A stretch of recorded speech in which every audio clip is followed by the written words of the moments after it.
Section 8.1 Part 2. This is example 3 from the handout. So the interest rates paid by 30 different financial institutions on a certain day for money market deposit accounts are shown in the table below. So there was one institution out of the 30 had an interest rate of 3. 8 institutions out of the 30 had an interest rate of 3.60. And again, the interest rates are in terms of percentages. So let the random variable x denote the interest rate paid per year by a randomly chosen financial institution on its money market deposit. We want to find the probability distribution associated with these data. So we're going to go from a raw set of data into a probability distribution chart. So we do know that altogether we have 30 institutions.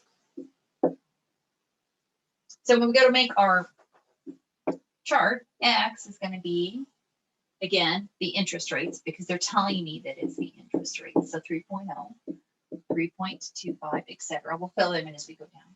What we need in the second row is the probability of each of those. Well, one institution had an interest rate of 3.00%, so that would be 1 out of 30.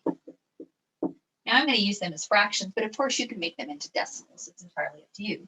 We know that 7 institutions out of the 30 had an interest rate of 3.25. So then we'll do 3.55, which is 7 out of the 30. Our next interest rate of 3.56 would be 1 out of 30. The next interest rate, 3.58%, had 1 institution out of the 30. Our next interest rate of 3.60 had 8 institutions out of the 30. So the probability that a randomly chosen institution had an interest rate of 3.6 is 8 out of 30, and that's what we're filling in. So 3.65 is our next interest rate. That's 3 out of 30. Then the final interest rate amongst these 30 was 3.85, and that was 2 out of 30. You should probably make sure that if you're going to leave them as fractions, that you reduce those fractions. So this 8 out of 30 would be 4 out of 15. The 3 out of 30 would be 1 out of 10. The 2 out of 30 would be 1 out of 15. The disadvantage of reducing those is it's harder to see that they add to 30 out of 30. You're probably going to take them to decimals, so it's not going to matter in the long run.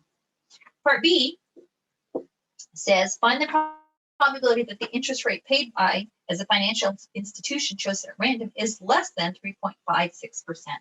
So they're asking me for the probability that our random variable is less than 3.56%.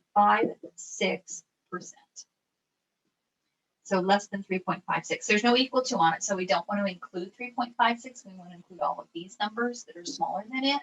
So we'll start on this side and add them down. So that's 1 out of 30 plus 7 out of 30 plus the other 7 out of 30. So this one, this one, this one, all added together.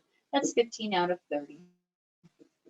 So the purposes of this, that's a half. So 0.5. So the probability that a randomly chosen institution amongst the 30 has an interest rate that's less than 3.56% is a half. So a probability distribution of a random variable can also be exhibited graphically by means of a histogram. Your textbook discusses histograms and how to make histograms. So will need a working knowledge of histograms to continue on in this chapter. So make sure you look at that in section 8.1 of the textbook.